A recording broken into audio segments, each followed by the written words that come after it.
আজকে সকালটা না খুব খারাপ লেগেছে। সকালটাই শুরু হয়েছে খারাপ একটা মুড নিয়ে। কারণ উঠে দেখি আম্মু রান্না করে ফেলেছে। কি একটা কথা বলেন তো, মা এসেছে মেয়ের বাসায়, সে এসে যদি রান্না করে, আমি কেমন মেয়ে যে আমি সকালে উঠে মা বাবাকে রান্না করে দিতে পারিনি। আসলে অনেক দিন যাবতই শরীরটা খারাপ যাচ্ছিল, আর গতকাল হঠাৎ করে অনেক বেশি ঘুমিয়ে পড়েছিলাম, যার কারণে আমি উঠে দেখি 8টা বাজে অলমোস্ট, এবং তখন দেখি আমার আম্মুর রান্না শেষ। তো আমার খুব খারাপ লেগেছে। আসসালামু আলাইকুম, শখের টুকিটাকির আজকের ছোট্ট একটি মিনি ব্লগে আপনাদের সকলকে স্বাগতম। সবাই কেমন আছেন? তো যা বলছিলাম, মেইনলি মা যতই ছুটি কাটাতে আসুক বা বেড়াইতে আসুক, মেয়েদের কি বা বিশেষ করে মা যারা হয়ে যায়, তাদের কি কখনো ছুটি হয়? আসলে আমি আমার সংসারে যাই করি না কেন, তারপরে আমার মায়ের কিন্তু খারাপ লাগে। আমার মার মনে হয় আহারে আমার মেয়েটা কত কষ্ট করতেছে, যার কারণে তার বয়স হয়ে গিয়েছে, তার শরীরটা খারাপ, তারপরেও সে এত কষ্ট করে উঠে সকাল সকাল রান্না করে ফেলেছে, যাতে আমার আর রান্না না করা লাগে উঠে, আমি যাতে একটু রেস্ট নিতে পারি, একটু ঘুমোতে পারি। তো তারপরে আম্মু সকালে রান্না করে সবাইকে খাইয়েছে, আমি তো আর আম্মুকে রান্না করতে দিব না, যার কারণে আমি করলাম দুপুরের রান্নাটা আমিই সেরে নিয়েছি। তারপর আমার মা কিন্তু বসে থাকেনি, এই সব কিছু কেটে কুটে আমার মা দিয়েছে। আমি যে আমার মারে এত বলি যে মা তুমি যাই একটু ঘুমাও, একটু শোও, কিন্তু মা তো মাই হয়, তাই না?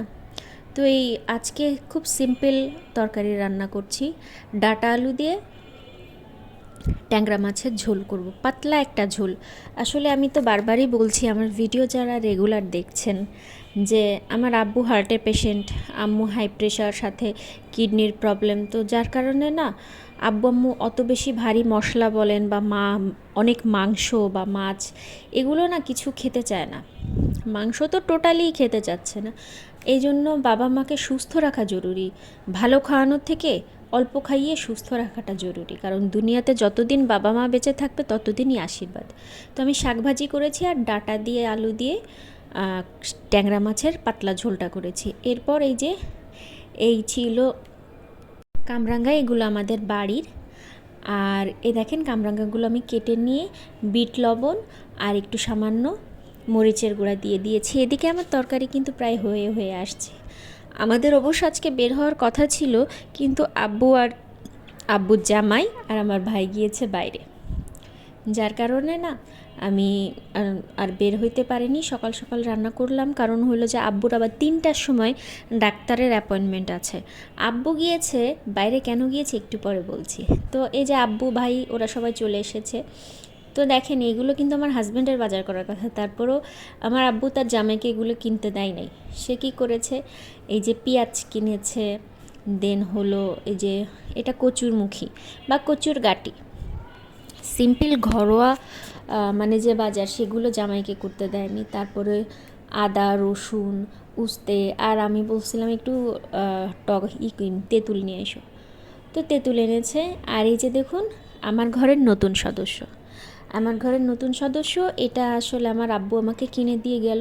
তাদের ইচ্ছা ছিল আমার ঘরটায় অনেক ফার্নিচার দিবে, বাট আমাদের যেহেতু ট্রান্সফারের জব আমার হাজব্যান্ডের, তো এত বেশি মাল জিনিস কিনে না নষ্ট করার কোনো প্রয়োজন হয় না। দামি দামি মাল জিনিস কিনবো, আবার কিছুদিন পর ট্রান্সফার হবে, আবার সেগুলা নষ্ট হবে, এই কারণে বললাম যে না, কোনো দরকার নাই।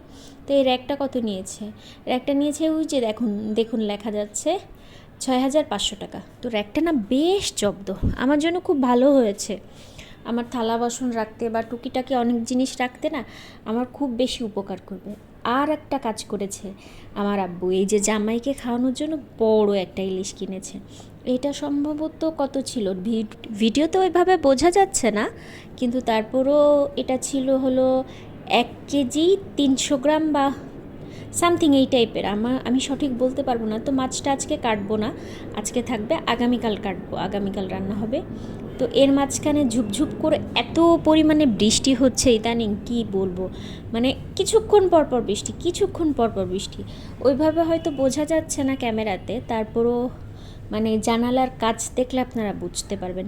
তো আজকের মতো আমার ভিডিও এটুকু। সবাই ভালো থাকবেন, দোয়া করবেন এবং সাপোর্ট করবেন।